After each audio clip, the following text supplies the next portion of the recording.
네. 하나님 말씀은 레위기 4장입니다. 레위기 4장. 네. 레위기 4장 27절 말씀부터 말씀을 맺어보도록 하겠습니다. 레위기 4장 27절입니다. 만일 백성 중 한 사람이 실수로 하지 말라고 하신 여호와의 계명 중 하나라도 범하여 죄를 지었다가 자신이 지은 죄를 깨닫게 되면 그는 자기가 지은 죄를 위하여 흠없는 암염소 새끼를 예물로 가져와서 그 속죄제 제물에 머리에 안수하고 그 제물을 번제 장소에서 잡아야 하며 제사장은 그 피 조금을 그의 손가락에 찍어 번제단 뿔들에 바른 후 그 모든 피를 제단 바닥에 쏟고 그는 그 모든 기름을 화목 제물에서 기름을 떼어낸 것처럼 떼어내야 하며 제사장은 여호와께 향기로운 냄새가 되도록 제단 위에서 불사를 것이니 제사장이 그를 위하여 속죄하면 그는 용서받을 것이다. 그랬습니다.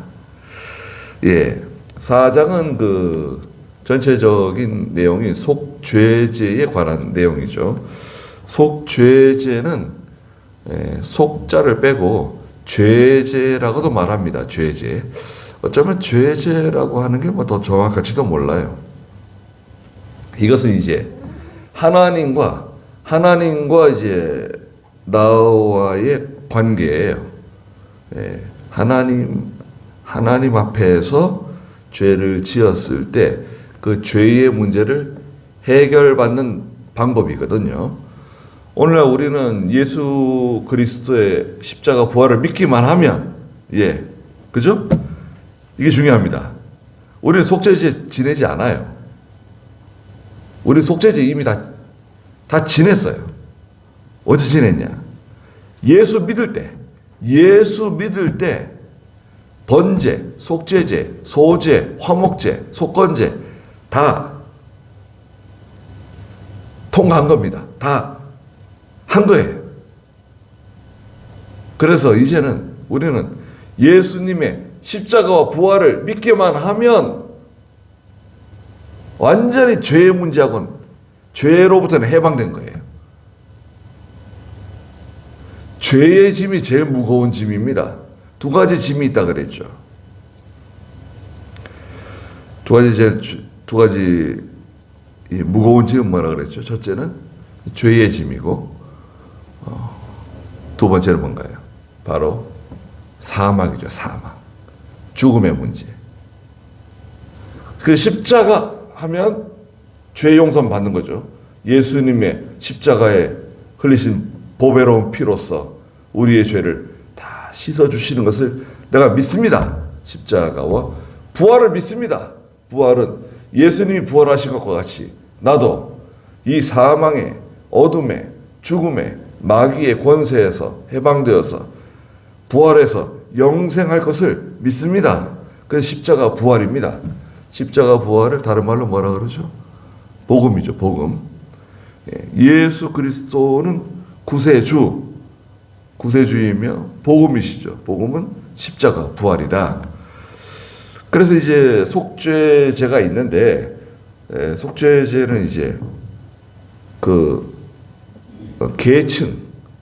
계층마다 적용이 다 다르다 그랬죠. 속죄제를 드리는 제물이 다 달라요. 계층마다. 첫째는 그 4장 3절에 보면 만일 기름 부음 받은 제사장이 죄를 지어서 백성에게 죄가 되었다. 제사장이 죄를 지었을 때 제사장도 사람이잖아요. 그 2절에 있는 것처럼 어떤 사람이 실수하여, 뭐 고의적인 건 아닙니다. 히브리서 10장 26절 27절에 가면 짐짓 짓는 죄가 있어요. 짐짓 짓는 죄. 전에 짐짓 짓는 죄라고 그랬는데 우리 성경에 뭐라고 되어 있습니까? 히브리 10장 26절 한번 읽어보시겠어요? 우리가 주님의 지식을 받은 후에 고의로 죄를 지으면 다시는 속죄하는 제사가 없고 다만 두려운 마음으로 심판을 기다리는 것과 대적하는 자들의 삼켜버릴 맹렬한 불만 남아있을 뿐이다. 네, 고의로 죄를 짓는 거예요. 고의로 죄를 짓는 거.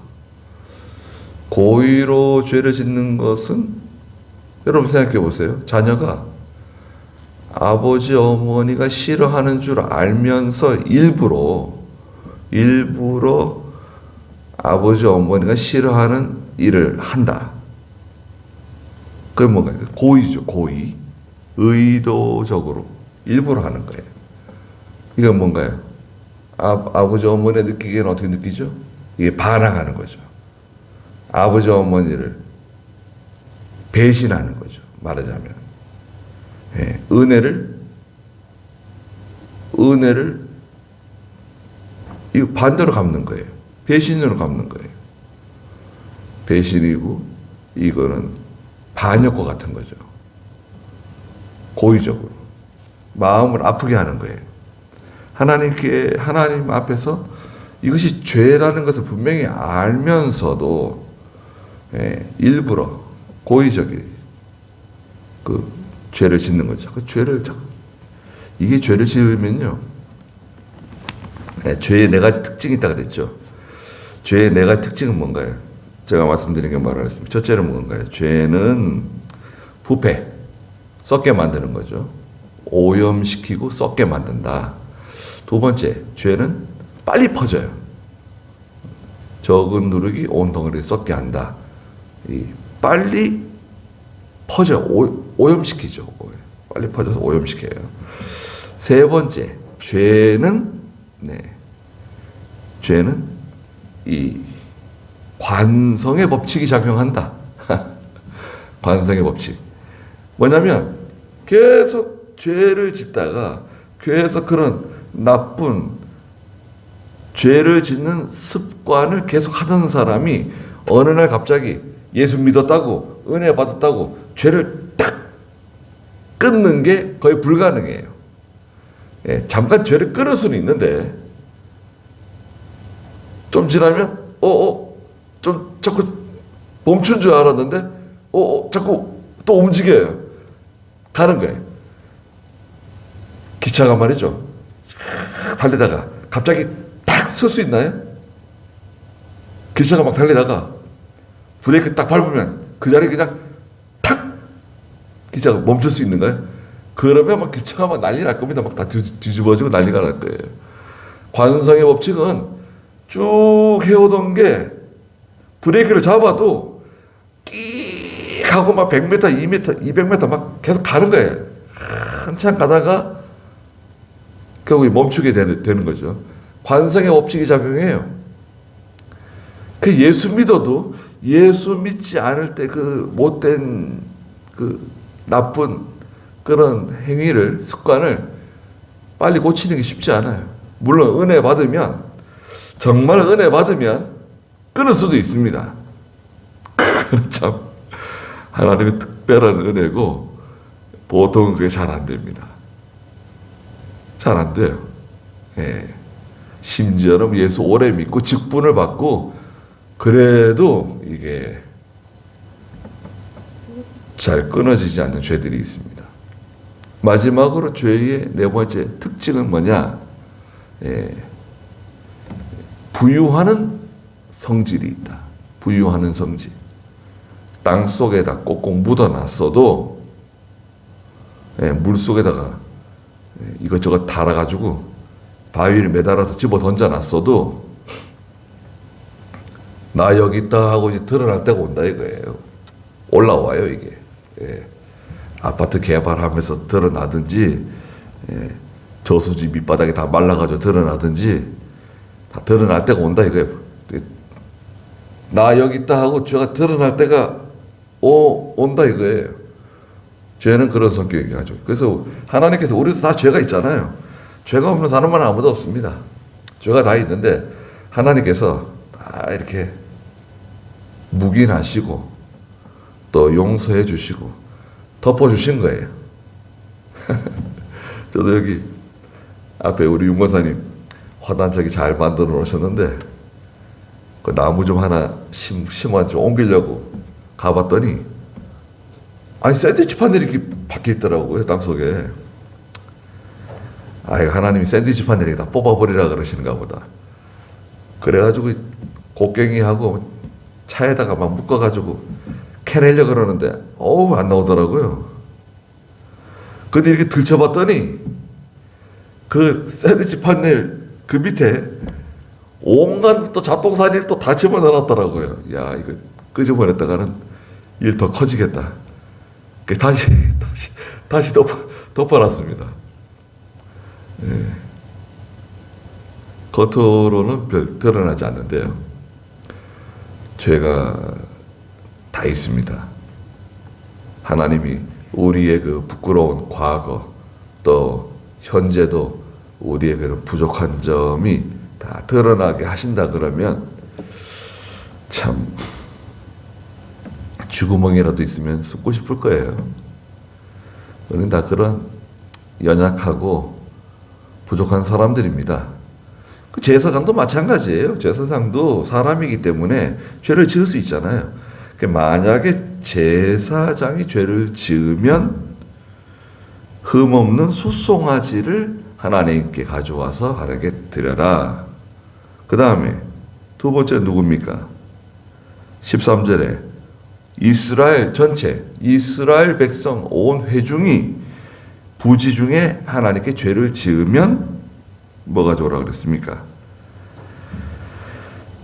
14절에 있는 것처럼 회중은 소떼 중에서 숫송아지를 속죄 제물로 드려라. 숫송아지 드리고, 그리고 22절에 만약에 통치자, 왕이나 통치자가 하나님께 죄를 짓게 되면 하지 말라고 하신 모든 계명 중 하나라도 실수로 행하면 죄가 있는데 23절에 보니까 흠없는 수렴소 새끼를 가져와서 하나님께 드리고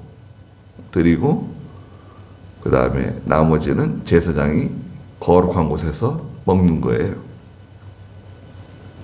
전체를 다 드리는 것 같지는 않고 일부는 드리고 나머지는 하나님의 제사장들이 거룩한 장소에서 먹었습니다.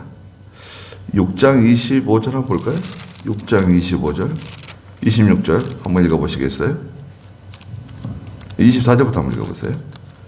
여호와께서 모세에게 말씀하셨다.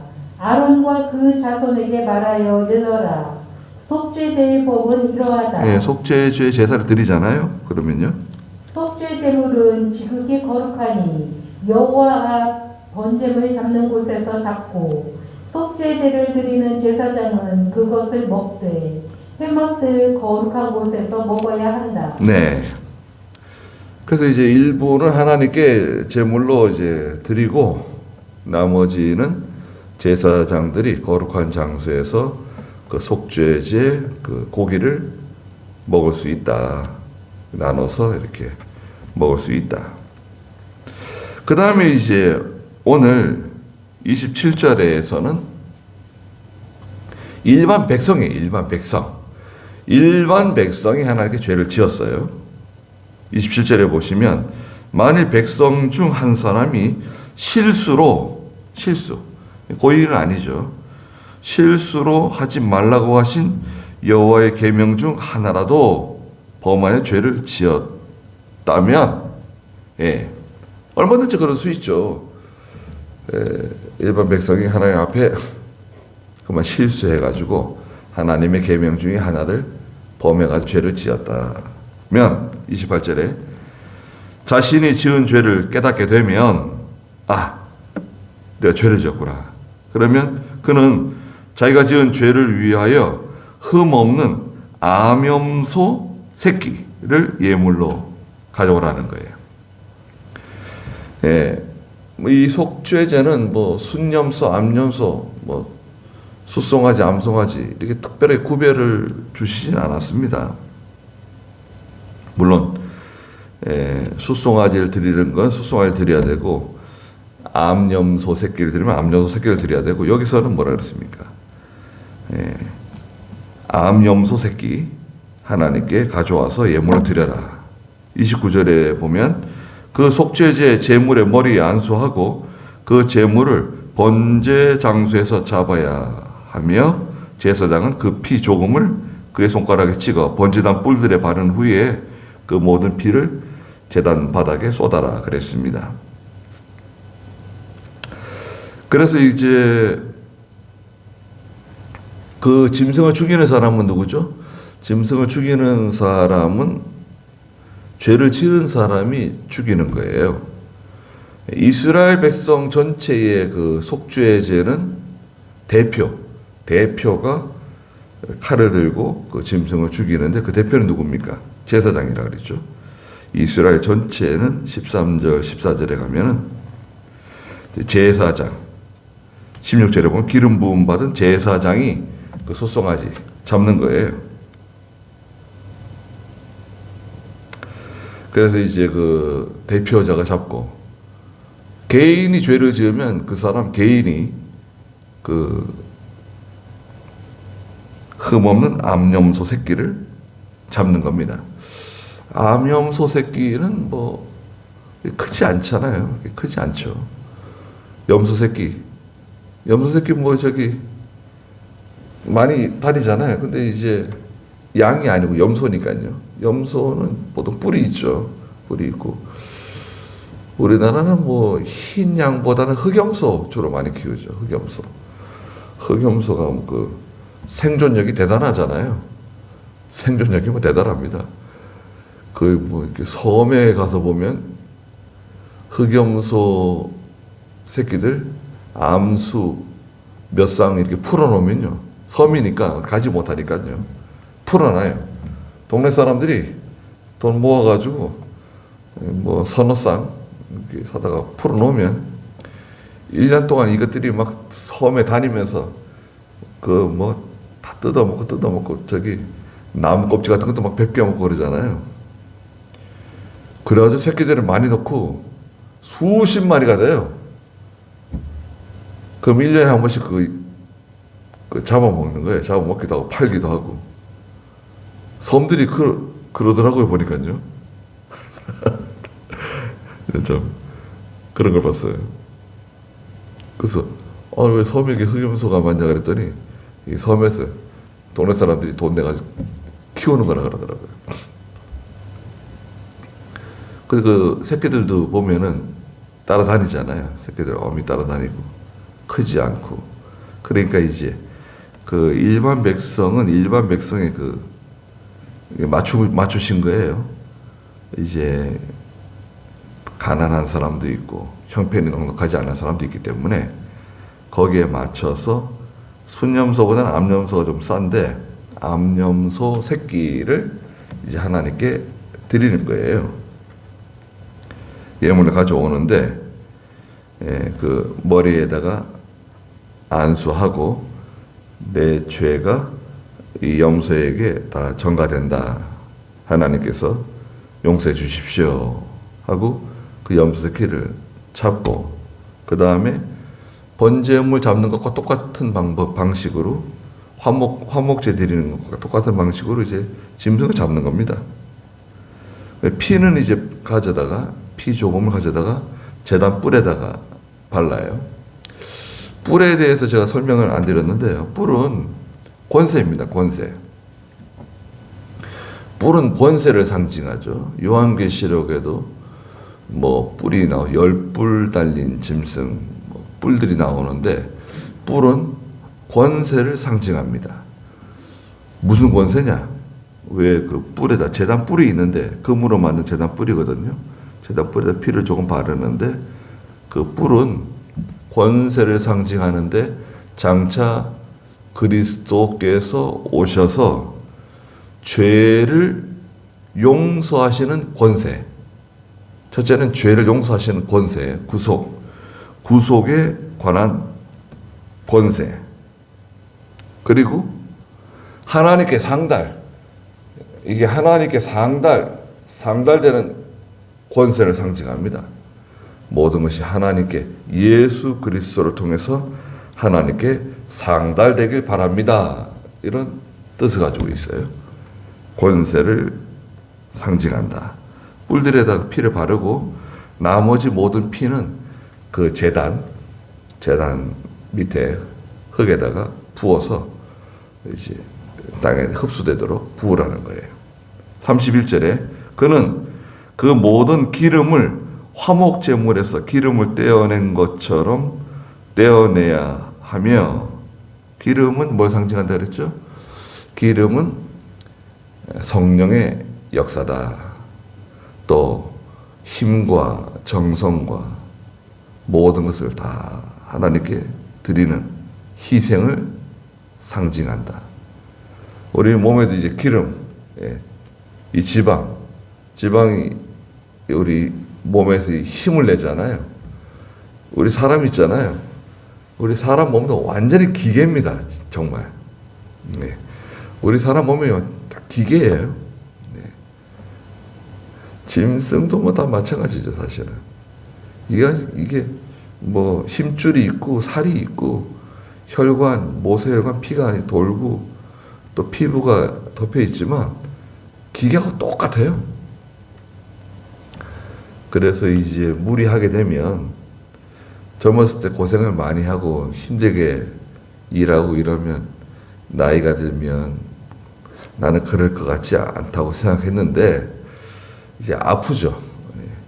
무릎이 연골이 뭐 다 닳았다, 뭐 손가락 마디마디가 다 아프고 뭐 어깨가 아프고 또 우리 여자분들은 또 그 산후 조절 잘 못하고 이제 영양 보충 잘 못하게 되면 젊었을 때는 잘 표가 안 나는데 이제 나이가 들고 이러면 이제 그 후유증이 또 오잖아요.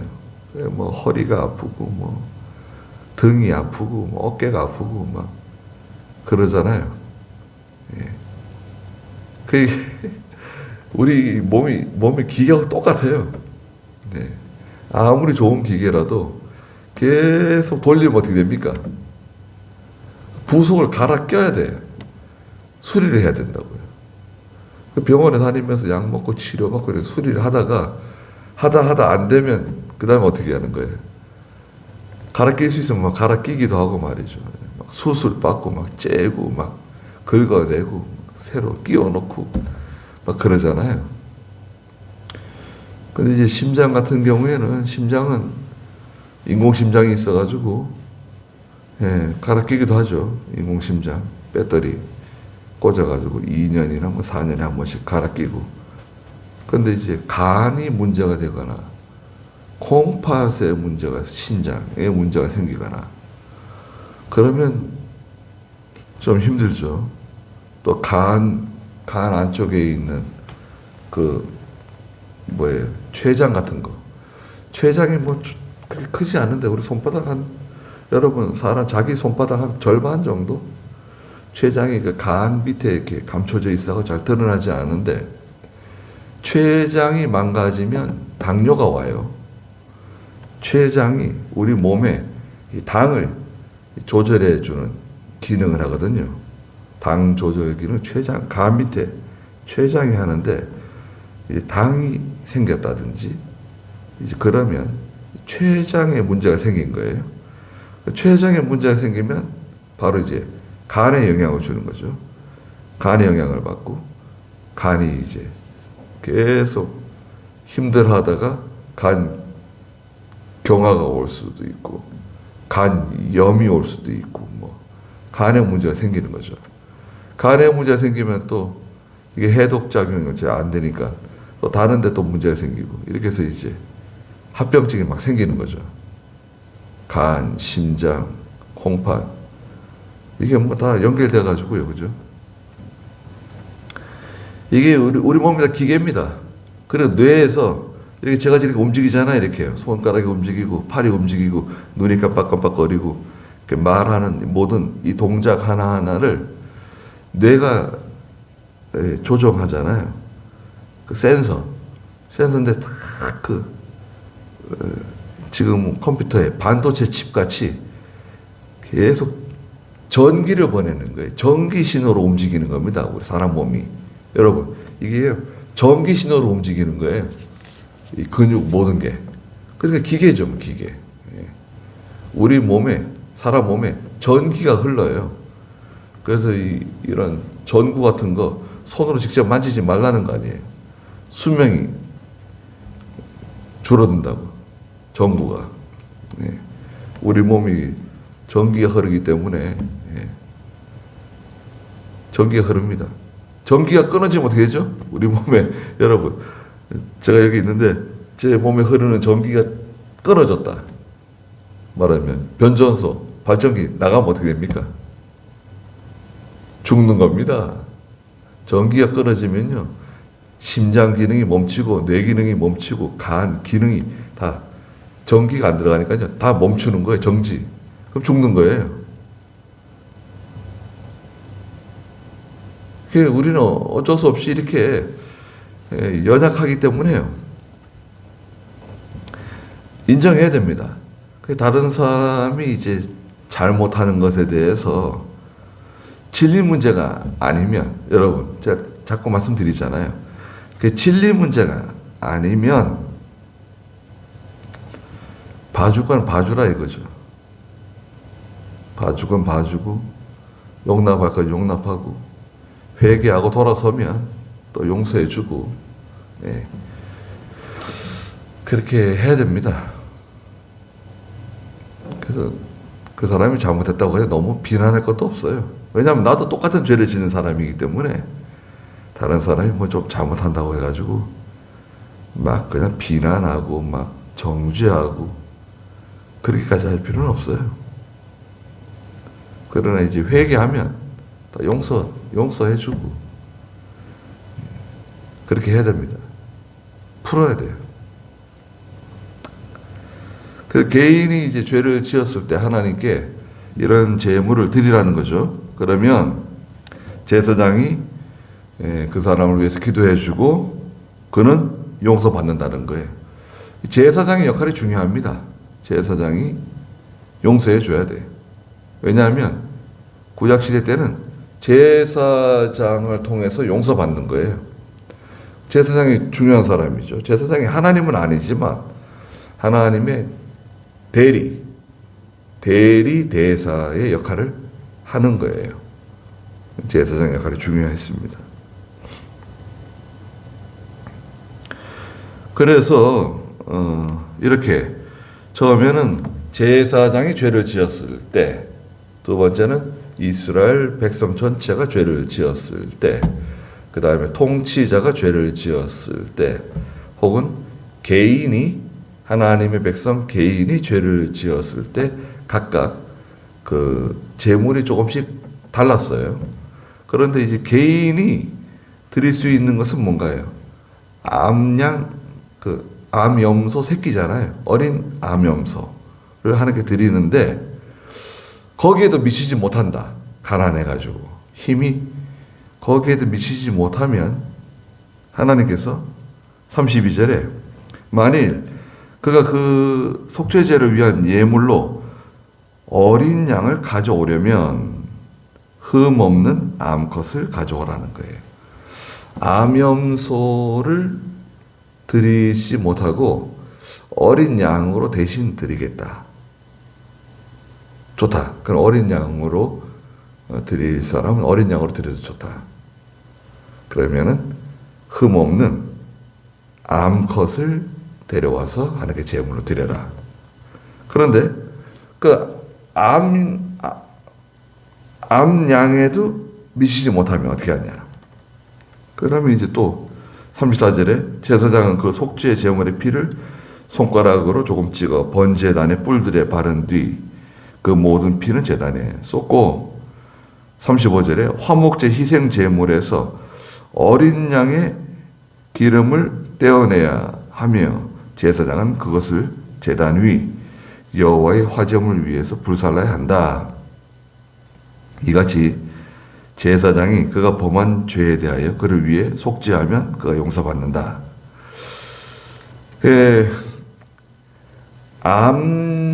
암양에도 미치지 못하면 그 다음에 비둘기 드릴 수 있어요.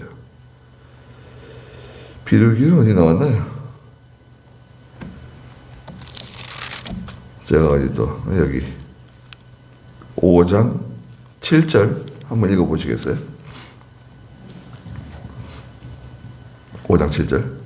만일 그의 힘이 어린 양을 바치는데 미치지 못하면 그가 범한 죄가로 인하여 산비둘기 둘이나 집비둘기 새끼 둘을 여호와께 가져와서 하나는 속죄제물로 하나는 번제물로 삼을 것이니. 네.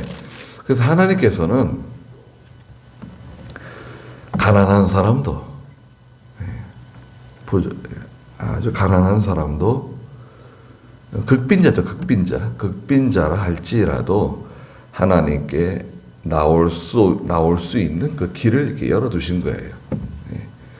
부자만 하나님께 나올 수 있는 것도 아니고 또 보통 평민들만 나올 수 있는 것도 아니고 지극히 가난한 아주 극빈자라 할지라도 하나님께 나와서 예배할 수 있는, 죄 용서받을 수 있는 그 길을 다 열어놓으신 거예요. 그러니까 참 하나님의 자비하신 거죠. 자비하심이 드러나는 겁니다. 예.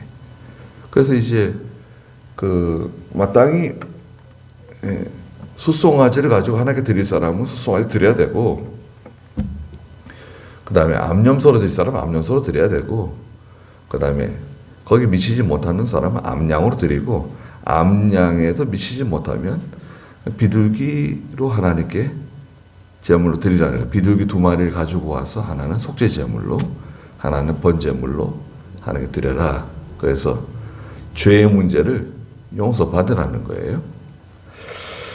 그 다음에 이제 5장에 가면 속건제가 있어요. 속건제. 속죄제는 뭐고 속건제는 뭐냐? 다 똑같이 죄의 문제에 관한 겁니다. 죄의 문제를 해결받는 거예요. 근데 속죄제는 하나님과 우리 사이에, 나 사이에, 혹은 이스라엘 백성들 사이에, 특별히 그 속죄제는요, 이스라엘 전체는요, 하루를 속죄일로 딱 정해놨어요, 또. 7월 10일? 그래가지고 그 레위기 16장에 가면요, 1년 중 하루는 아예 속죄일로 딱 정해놨어요.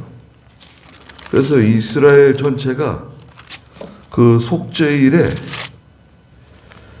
7월 10일 몇 절에 있나요? 16장 7째 달 10일 29절 한번 읽어보시겠어요? 레위기 16장 29절. 이것이 너희를 위한 영원한 규례이니 이 속죄 달 곧 그 달 10일에 너희는 너희 자신을 괴롭게 하고 본토이든지 너희 가운데 거주하는 거주민이든지 너희는 아무 일도 하지 마라. 이는 이날에 그가 너희를 위해 속죄가 이루어져 너희를 정결하게 할 것이기 때문이다. 너희는 여호와 앞에서 너희의 모든 죄로부터 정결하게 될 것이다. 네. 그래서 1년 중 하루를 7월 10일을 일곱째 달 10일 날을 속죄일로 딱 못을 박았어요. 이건 공식적으로 하나님께 속죄일로 지켜야 돼요. 안식일과 똑같은 날이에요. 그러나 그 외에 제사장은 제사장대로, 왕은 왕대로, 이스라엘 백성은 이스라엘 백성대로, 또 개인은 개인대로 하나님께 부지런히 또 속죄제를 드렸습니다. 그런 반면 속건제는 뭐냐? 속건제는 내용이 좀 복잡합니다. 이건 뭐냐면 하나님 앞에서 죄를 지었는데 그 피해 당사자가 있어요. 내가 저 사람에게 피해를 끼쳤어요. 저 사람의 논에 피해를 끼쳤든지, 밭에 피해를 끼쳤든지, 짐승의 가축에 피해를 끼쳤든지, 아니면 어떤 그 사람에게 정신적 혹은 물질적인 어떤 손해를 끼친 거예요. 하나님 앞에서 죄를 지은 거고 그 사람에게 손해를 준 거 아니에요. 그러니까 그때는 하나님 앞에 죄를 가지고 가고 그 다음에 난 하나님 앞에서 회개했으니까 다 용서받았다. 그럼 되는가요? 아니 저 사람한테 죄를 잘못한 거 어떻게 되느냐? 저 사람에게 손해 준 걸 어떻게 하냐? 아 글쎄 나는 하나님하고 다 해결했어. 더 이상 나한테 묻지 마. 그럼 정당한가요? 그러면 안 되죠. 저 사람에게 100만 원어치 손해를 끼쳤다. 그러면 그 사람은 그걸 해결해야죠. 예. 그 피해를 입은 사람이 불만이 없이 해결되도록 최선을 다해서 그걸 해결하라는 거예요. 그리고 하나님께도 나와서 죄를 용서받아라는 좀 구체적인, 거기엔 사람이 개입되어 있습니다. 속건제는 사람이 개입되어 있다. 그게 다릅니다. 죄의 문제는 죄의 문제인데 속건제는 사람이 개입되어 있다. 원고와 말하자면 피고가 있는 거예요. 그러면 5장 한번 보시자고요. 5장 1절 한번 읽어보시겠어요? 어떤 사람의 지은 죄에 대하여 증인이 되라는 간청을 받고 그가 증인이 되었음에도 그가 보고 아는 것을 말하지 않는다면 그는 그의 죄를 짊어져야 한다. 이게 첫 번째인데요. 증인의 역할을 제대로 하지 않는 사람이 있어요. 봤어요. 그 사건을 직접 봤어. 그 사람이. 너 네가 보지 않았냐? 또 들었어요. 우리가 하는 말을 들었어. 보진 않았어도 옆방에서 들었다. 듣지 않았냐? 알고 있지 않냐? 그러면 증인이 될 수 있잖아요. 들었습니다. 봤습니다. 알고 있습니다. 증인이 될 수 있는데 증인의 역할을 제대로 하지 않는 거예요. 어떤 사람이 지은 죄에 대하여 증인이 되라는 간청을 받고 그가 증인이 되었는데 그가 보고 아는 것을 말하지 않는다. 정직하게 사실대로. 그러면 그는 그의 죄를 짊어져야 한다. 왜 말하지 않을까요? 자, 여러분, 참 재밌는 일이네요. 분명히 봤는데, 분명히 들었는데, 알고 있는데, 재판장 앞에 가서 사실대로 말하지 않는다. 야, 너 그럴 수가 있냐? 너 왜 그러냐? 도대체 왜 그래? 증인으로 나와가지고, 전 못 봤습니다. 그 자리에 없었습니다. 못 들었습니다. 전 전혀 모르는 일입니다. 저 왜 나를 증인으로 불렀는지 잘 모르겠습니다. 그럼 얼마나 황당한 거예요. 아니 저 사람이 내 친구인데 내 동료인데 저 사람이 분명히 봤는데 왜 저렇게 증언을 하는 걸까? 왜 그렇죠? 우리를 알고 있죠. 잠언 29장에서는 악한 자의 편에 서는 사람이 있어요. 악한 자의 편에 섰어요. 29장 24절에. 왜 악한 자의 편에 섰냐? 거기에 이권이 달려있는 거죠. 이권. 돈을 받았다든지 자리를 받는다든지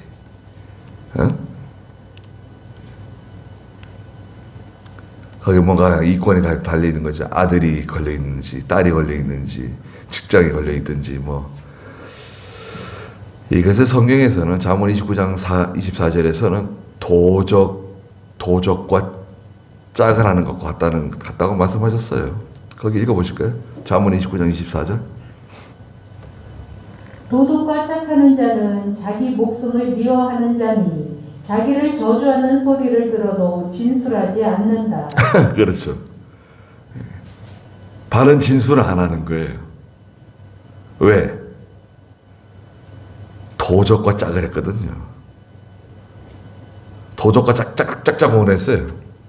LH 도적과 짝 이거 뭐 다 도적질하는 거야 이거 지금. 국가에서는 월급 받고 연봉 그냥 연봉을 거의 1억씩 받고 뭐 출장을 그냥 왜 출장을 그렇게 많이 다녔을까요?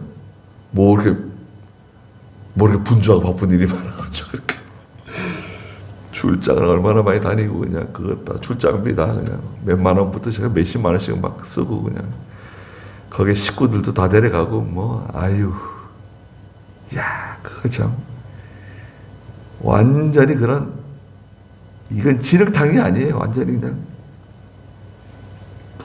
드러내면 드러낼수록 그냥 냄새가 진동하고 그냥 더러운 게 막 나오고. 예. 근데 거기서는 양심대로 하는 게 바보야 또. 양심대로 하고 자기는 나는 국민들 앞에서 바로 한다. 아이고 참. 거기서는 완전히 그 사람 왕따가 되는 거예요. 바보 취급받는 거예요. 다른 사람 뭐 수억에서 수십억씩 챙기고 있는데 다 도적과 짝을 하는 거죠. 도적이 어디 있습니까? 옆에 사람도 도적이지만 진짜 도적은 자기 속에 있는 도적이죠. 자기 속에 있는 도적. 자기 속에 있는 욕심과 손을 잡은 거예요. 그러면 진실해지지 못하죠. 또 사람이 큰 거는 삼키고요. 예. 큰 거는 꿀떡꿀떡 삼키면서 뭐 작은 거 가지고 또 양심 쓰는 것처럼 또 진실하게 정직하게 하는 것처럼 작은 것 가지고 그냥 생색을 내고 그냥 뭔가 대단히 선한 일을 하는 것처럼 뭔가 진실한 것처럼 또 그렇게 자기를 포장할 수도 있죠. 뒤에 알고 봤더니 뭐 몇백억, 몇천억씩 그냥 또 하는 사람도 있어요. 네. 그러면서도 얼마나 당당하고 얼마나 뻔뻔하고 말이죠. 국민들을 진짜 바보 취급하는 거죠. 또 국민들은 또 그렇게 생각하지 않아요. 아이 설마